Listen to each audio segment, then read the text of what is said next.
Sadhguru. He shares whatever you have, your skills, your love, your joy, your ingenuity, your ability to do things. Please show it now. Do not try to save it for another lifetime. And also, what I got to share in another episode of ours, this is such a brief life, always said Guru.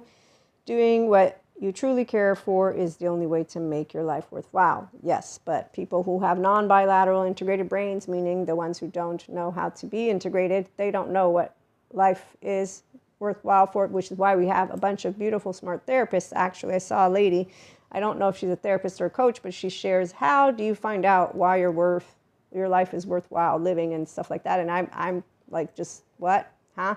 So my brain's integrated. I was 16 already, knowing where I was headed. So I'm just saying, like, this is something confusing.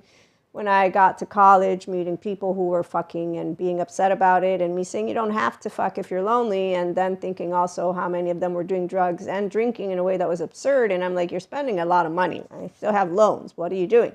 So education is not to be thrown in the shithole, which is where some people are at with academia. It's humorous to say the least, but then again, not so much, because these kids in college also didn't seem to know what the fuck they were doing. So what I can tell you as a mystic, and that's a mentor, content creator, and podcast host, but just as a person who has an integrated brain, yeah, stupidity. It's the reigning of not Lucifer. It's people who have trauma, ignore getting it healed, and continue to act like badasses on YouTube, which makes me laugh because I'm also an online marketer. So as that, I had noticed that my colleagues didn't know what they were talking about when I got suggested something that was shitty as hell, meaning brainwashing material. I mean, even that word, oh, I forgot. I have political science in my back pocket and a master's in international relations and diplomacy. And I did find out that no, evil is not anything except for stupid people who ignore Michael Stone's forensic criminologist scale of, yeah, they all end up in prison, and the ones who don't are following the actual 7 to 14 who are not charming to an integrated brain. So,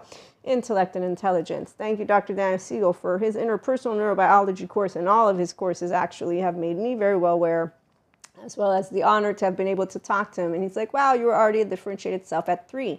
Which is because I told my mother she couldn't spank me. So we're going to have an extended where we get to talk more about that. But here's the deal. Being yourself. It's easy for those of us who don't lose self-worth, which means, yeah, hey, Eric, I have a tail. I ain't giving up my voice to Ursula. You think I'm an idiot? Is that Pinocchio who's following the 2 people and continues to get himself in trouble without ever noticing? Like the college students, I'm just saying, like, really isn't that hard to notice if you have a smart brain in front of you or not. And yeah, that's where the trending topics are. Schopenhauer, if you want to reach a large audience, appeal to the masses. Well, let's find out who the masses are.